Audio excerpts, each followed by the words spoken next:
A lot of people wonder why we have to take education classes to become teachers. I think a lot of us have this idea that teaching is this process where I know something that you don't know, and I tell you that thing, and then you know that thing. But that's not really teaching, that's telling.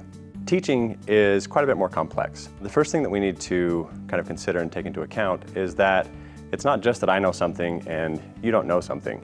You know lots of things. I know lots of things as well. I may know different things than you. I may know some of the same things as you, but probably in different ways. And you probably know some things that I don't know either. And the way this information is in our minds is it's all interconnected. And so when I'm teaching, I have to recognize that and take that into account. And so to really know and understand something, you need to go through a process of studying, of learning, and of figuring out where that new information goes in relationship to all the other things that you already know. That includes your background, your experience, your ideas, and the way that you think about other things. And so as a teacher, I need to figure out what it is that you need to learn for a particular class.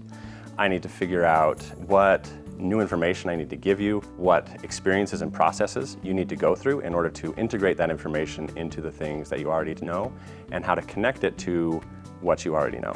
And then we want to add on to that the reality that most teaching doesn't happen one-on-one. It's usually in a class with multiple other students who are also learning and who need to learn roughly the same things that you need to learn. And so as a teacher, I not only have to consider what you already know and your experiences and your identity and your background, but also the other students and their experiences and their identities and their background. And that does make it more complex, but it also makes the learning better because the kind of collaboration, the mix of everything that everyone brings to the class, the experiences that they have, the perspectives that they have, the ideas and insights that they gain through the class creates this mix where everybody will probably get something a little bit different out of it, but also everyone gets something more than they would if we were just working one-on-one.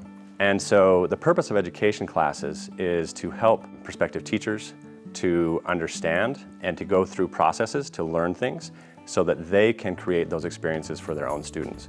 So as a professor teaching education classes, I consider all of those things for my students, figure out what information they need, and then create experiences in our class where I'm trying to draw out the perspectives and thinking of multiple different students so that that gets added to the mix of what we're doing in the classroom, and that each of you can gain that experience and that perspective and integrate that knowledge and understanding into what you already know. Learn what you don't know. Subscribe to Office Hours.